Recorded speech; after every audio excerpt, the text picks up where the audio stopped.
to today's video. Today I'm going to be reviewing your guys' enclosures again. I'm super excited to get into this one because I know you guys really like when I do these videos. I'm gonna try to not burn to a crisp. The sun is like beaming right now. It is so hot in here, but I have the window open. Hopefully the train won't be super disruptive. And I'm going to be wearing my glasses today because I need to actually see what I'm looking at, and I'm going to be viewing your guys' enclosures from my laptop. So we are starting off with an enclosure submission from Racticulus. It's not Rhacodactylus, it's Racticulus. And I don't know why that's so challenging for my brain. But it is my very first entry, and we can all thank this person because they are the one that messaged me and they're like, hey, are you gonna do another enclosure review? And I was like, you know what, let's do it. And then they sent me their first submission and it was all their idea. So this is a bioactive enclosure for their male gargoyle gecko named Diablo, or Dibby for short. And it is an Exoterra small tall. He has a plant growth light that they use for the day-night cycle, and he has a heat mat mounted behind his tank and a temperature of 25 degrees Celsius. The gecko, Diablo, is absolutely adorable. Thank you for sharing a picture of him. And looking at this beautiful setup, it is bioactive, it is live planted, it is stunning. I absolutely love this setup. I'm not sure what the Exoterra small tall size is. Is that a 12 by 12 by 18? Or possibly 18 by 18 by 24? I'm not sure. 18 by 18 by 24 is the minimum though. So if you do have the 12 by 12 by 18, I would upgrade over time for your gecko. But looking at what you have going right now, it is absolutely beautiful. I'm absolutely in love with all of these plants. There's so many different hiding places. The cork bark. I think that I might add more horizontal climbing spaces to this setup. I think that your gecko would absolutely utilize that, and then that would be probably the only thing that I would add, other than possibly upgrading in the future based on, I don't really know what size this enclosure is because I just don't know what a small tall Exoterra is, and that's just on me. But you are doing an amazing job. Thank you so much for sharing your enclosure and Diablo with us today, and for giving me the inspiration to even do this video. Next up is Beardy Cosplay, and we are looking at a ball python enclosure. So I'm not sure what size the enclosure is. It does look like it is a tank. I'm going to assume it's something like a 40-gallon enclosure, which can be suitable for smaller ball pythons. I would recommend to upgrade if you can over time. A minimum of a 4x2 enclosure would be perfectly ideal for an adult ball python. And yours looks like it's getting there. It's pretty big, but it is a gorgeous snake. And the setup that we are looking at looks like you have different hides, you have some foliage, and a large water bowl, which is fantastic. It looks like you're using UVB, which isn't even necessary, but it can be beneficial, so it's good to add that if you can. The only thing that I would recommend for this setup would be possibly live plants if you can. It can be difficult with ball pythons because they're heavy bodied and they may damage them, so I completely understand if you just want to use the fake plants. I would also add more climbing features in your setup. I think that your ball python would utilize it. They are semi-arboreal, people are finding out now, and they do like to climb at nighttime. So if you can add some branches or vines or different sticks, different things for your ball python to climb on, I think that it would absolutely utilize it. But other than that, just upgrade over time if you can, live plants if you can, just because they just look a little bit better in the setup, and it does add some enrichment for your animal, and it can help to increase the humidity as well. But thank you so much for sharing your setup. Next up is Brock and Charlie, and we are looking at a chameleon enclosure. And they said that since these photos were taken, they also added an Arcadia LED light bar for the plants because the UV bulb didn't reach very far. So let's go ahead and take a look at the setup. This looks like it is a 2x2x4 setup that's a screen, which is perfect for chameleons. It looks like you have really filled in the space with live plants, which is absolutely fantastic. It's going to help with their humidity requirements. It's going to give them proper hydration for them to lick the moisture off the plants. It's going to give them hiding places to reduce the stress levels. So absolutely fantastic job. I love that you've filled out the entire enclosure with these live plants, and you have the live plants at the bottom as well. And it looks like you know what you're doing with the lighting. You have the proper UVB. I'm not sure if you said you changed out the heat bulb. I do see that there's like a purple light in the one picture. I typically wouldn't recommend to use any color bulbs. If you can, just use a regular white light bulb for heat for your chameleon. That would be the best thing that you can do.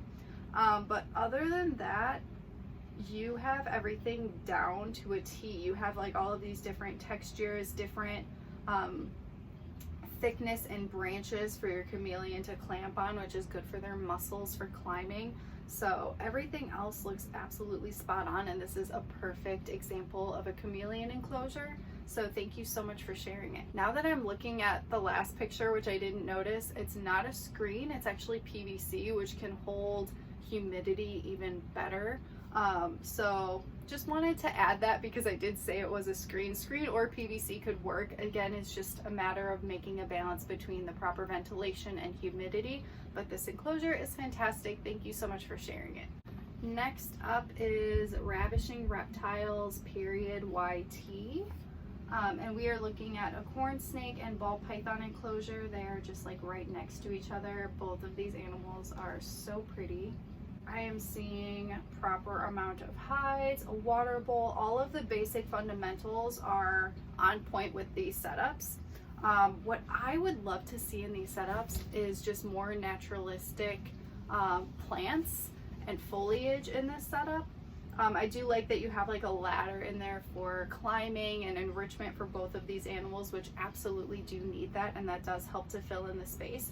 But you can fill it in even more with, if you don't even want to use live plants, even fake plants would really fill in that space and make it look more naturalistic. You can also, I see you already have cork bark. I was going to say cork bark, but you already have it. Leaf litter, different textures, different feels that are from the wild, I think. If the more naturalistic looking that you can make it, I think the more enrichment it will offer for your snake, and it will also just be more appealing to the eye as well. But it looks like you have all the fundamentals down and you know what you're doing. So I would just love to see some green in these setups, and I'm sure that your animals would appreciate it too. But thank you so much for sharing both of them. Next one is MX Nerova. And it is saying this is a ball python enclosure. They're a new snake parent. Okay, so the size is all in centimeters. It's 100 by 50 by 50, and I have no clue what centimeters are. So I'm not really sure how large this setup is, unfortunately. They did say that there is a protective grid on the lamp in the photo. It doesn't show that, but they did add that afterward. So just want to make note of that.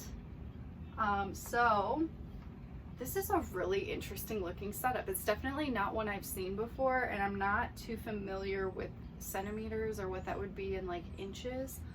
For an adult ball python, I would recommend a minimum of a 4x2 enclosure. That's 4x2 feet. This does look very spacious though. I'm not even sure where your snake is in this setup. There's multiple hides. I love that you're using the plastic hides and then you put the cork bark on top of it. It just makes it look more naturalistic and it adds some texture. You do have some live plants. There's a snake plant, some pothos, a climbing branch, and a water bowl. All of the fundamentals are hit in this. You are doing fantastic. I would just love to see more enrichment, maybe add some moss. Some more foliage in the setup, just a little bit more green, and possibly more things to climb on. You do have a nice branch in the center. I would possibly just add maybe a different type of a wood or something, add a different texture, fill out the space a little bit more, and offer more climbing opportunity for your ball python. But those would be my only recommendations. This looks very good, so thank you so much for sharing it. Your ball python is absolutely stunning. I love blue-eyed leucistics. They are just so pretty. Next up is Chubidoo, and this is a 100-gallon that they made for a rowdy beep. I don't know if I can swear on YouTube. Okay, so this is a green-eyed gecko, and he's showing his bite that he got from this gecko, which looks pretty gnarly. They're very closely related to Tokay geckos, so same temperament pretty much is what I'm seeing based off of this and from what I've heard and doing my own research.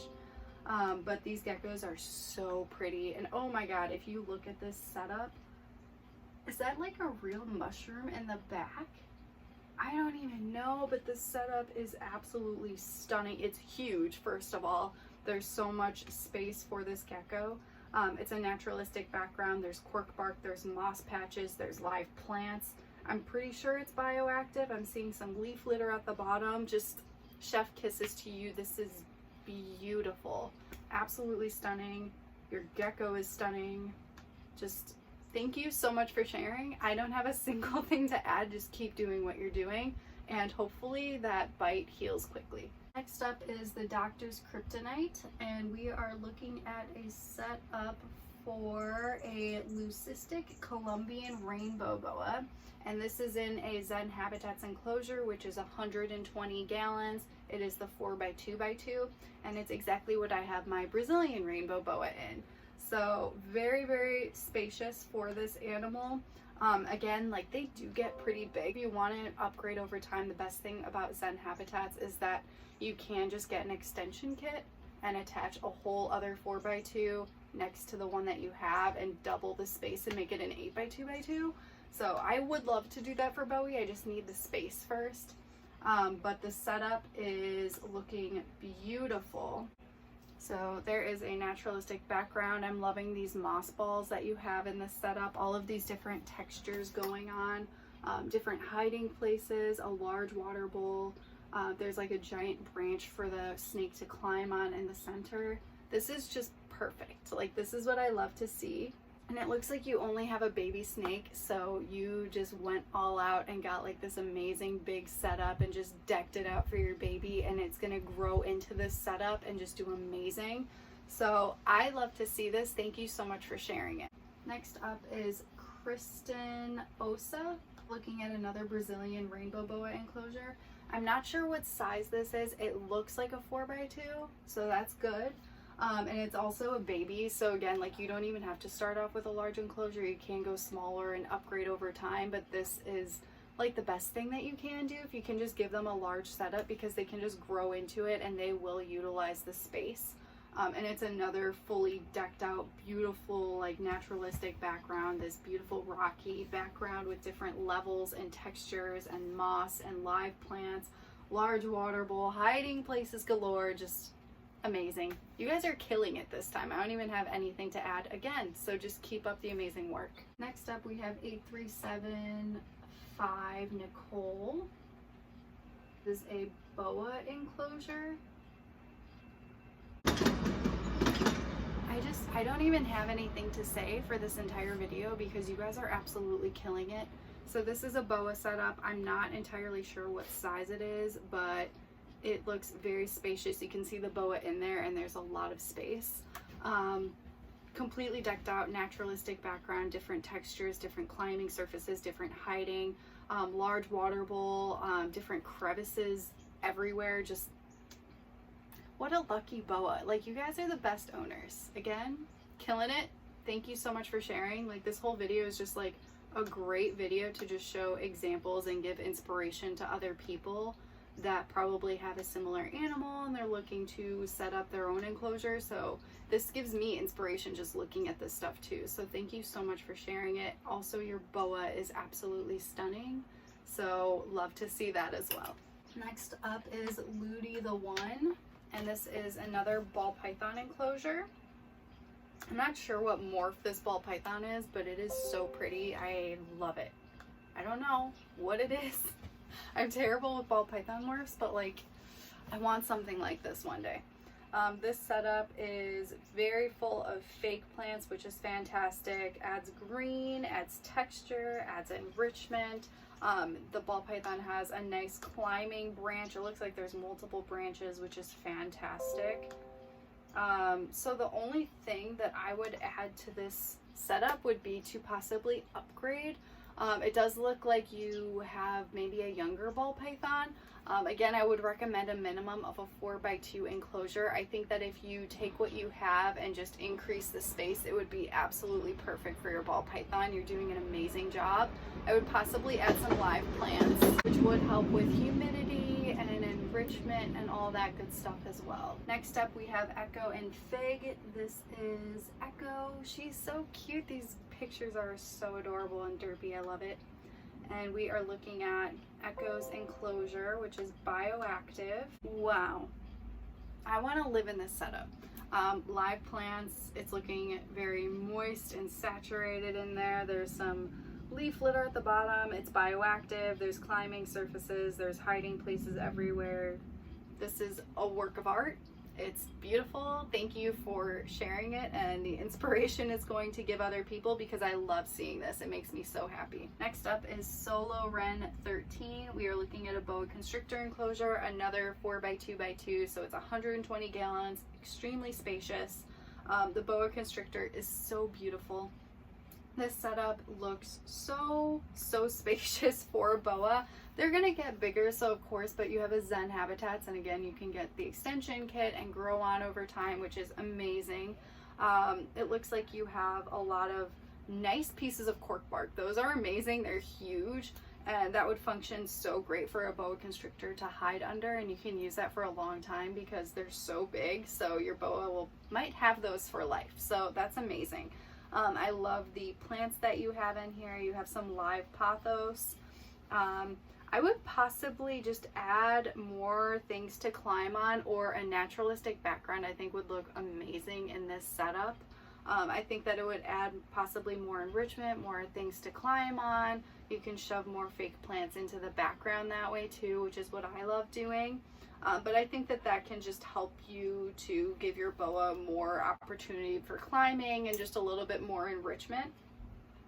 And it will also help you with adding some climbing surfaces because it can be hard to attach branches. So if you do a naturalistic background, you can shove it into the spray foam.